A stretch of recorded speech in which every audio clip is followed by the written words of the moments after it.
একটা কারণ, তোমাদের মতো ভক্তিমতী মা আর ভক্তিমান বাবা,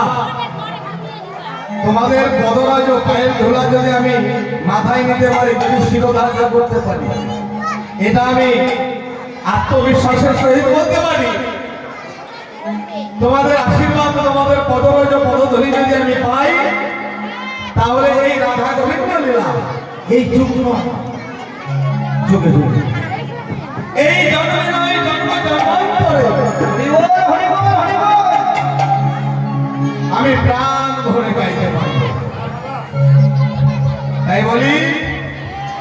যদি নিজের সন্তানকে ভালোবেসে থাকো, তার সঙ্গে আমাকেও রাখো, শুধু এক বিন্দু করে পদরজ দাও। বিদায় গৌর হরি।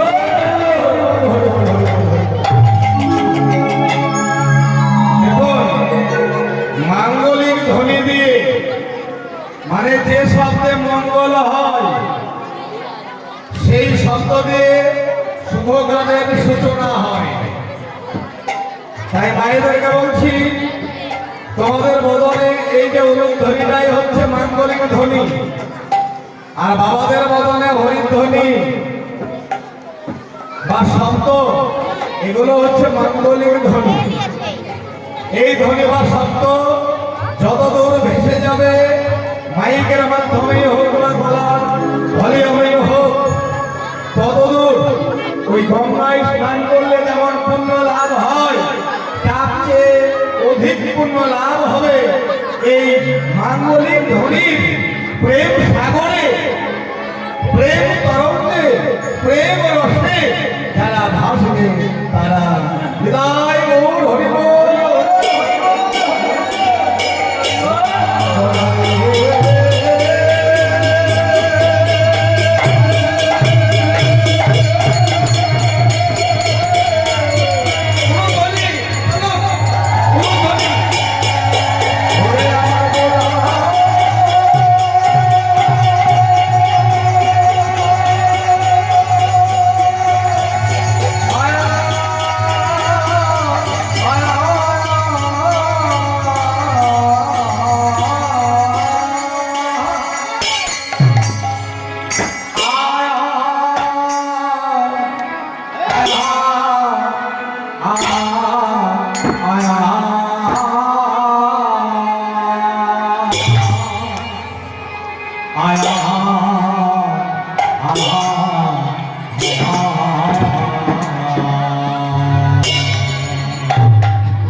জানি ভাই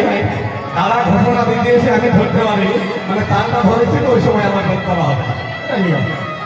রামুর মা ববিতা ববিতা মন্ডল হ্যাঁ ববিতা ওই মাকে বাড়িতে রাখছে থাকলে যাবেন প্রয়োজনটা সেটা আমার চলে যাবে ঠিক আছে জানি ভাই হরিবল হরিবল আমার এই যে পথটা আমি পদ্মটা বা গানটা আমি ধরেছি রূপ শ্রীকৃষ্ণের রূপ বর্ণনা তাই না তো তার গৌরচন্দ্রিকা আমি প্রথমেই সাবধান করে দিচ্ছি যে এই যে গৌরচন্দ্রিকার যে পথটা আমি ধরেছি বাবা এই পথটা কিন্তু খুব জটিল গল্প করবেন না একজন কথা বলবে আসলে আমি একাই হ্যাঁ বাবা আপনি তিলক সেবা দেবেন তো আস্তে আস্তে দেন এটাও কিন্তু একটা সেবা আমি যেটা দিচ্ছি এটাও একটা পরম সেবা এই যে মহাজন আমার যে পথটা লিপিবদ্ধ করেছে যেটা আমি এখানে আপনাদেরকে সেবা দিতে যাচ্ছি খুব জটিল পথ খুব জটিল কিন্তু দেখো মা গো তোমরা যখন 5 তরকারি রান্না করো 5 তরকারি বা অনেক থেকে ছেঁচড়া বলে হ্যাঁ 5-7 রকম সবজি দিয়ে কঠিন কিন্তু রান্না করে কিন্তু রান্না করতে পারে খুব ভালো লাগে এটাও না তো একটু ধৈর্য সহকারে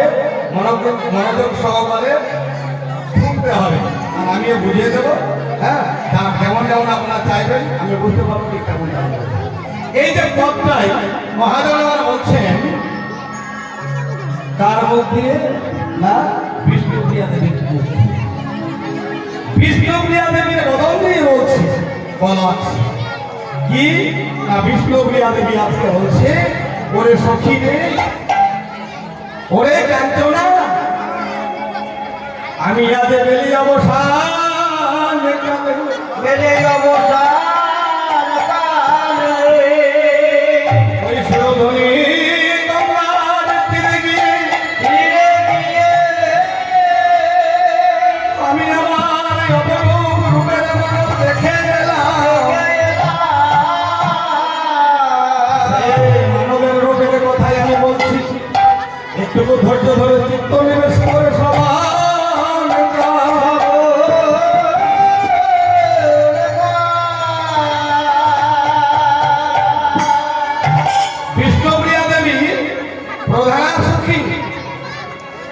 পদ্মাকে কাঞ্চনাকে বলছি ওরে কাঞ্চনা আমি যে ডোমরার আমি যে সুমধুরীর তীরে আজ বেলি অবসান কালে আমার রূপের মানব দর্শন করেছিলাম অর্থাৎ গৌর হরি রূপটা দর্শন ওই যে ওই রূপের মানব খানি আমি যেমন দর্শনে করলাম ওই রূপের মানব খানি দর্শন করে আমার জল ভরতে ভুলে গেলাম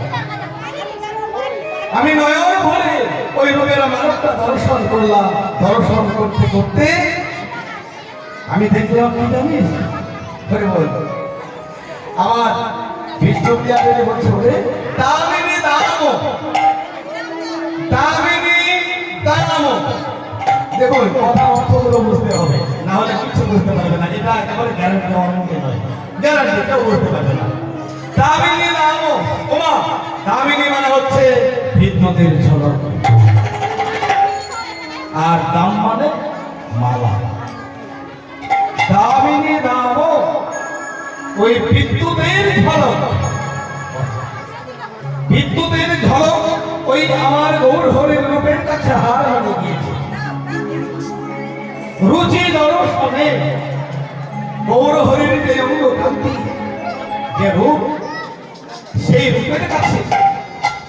দূরে গেল দরপকতা দূর হয়ে গেল দরপক মানে হচ্ছে মদন কামের দেবতা মদন ওই মদনের গল্প দূরে চলে গেল আমি মনে মনে ভাবলাম তাই তো এই গৌর হরিণ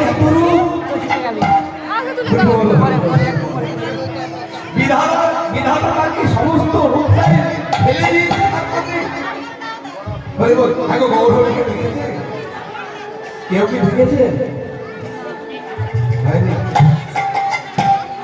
ওমা গৌর হরিকে দর্শন হয়েছে আমার ভাগ্যবতী কেউ কি আছো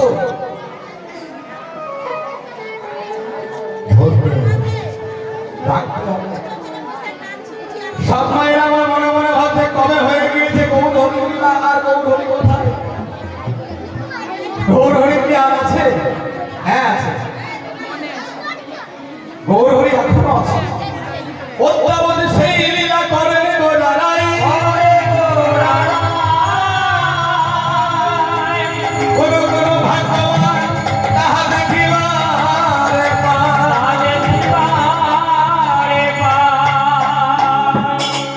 আজ পর্যন্ত গৌর হরির লীলা আজ পর্যন্ত চলছে অতীত মানে হয়ে গিয়েছে হচ্ছে বর্তমান ভবিষ্যৎ মানে হবে তাই আমার মহাজন বললেন গৌর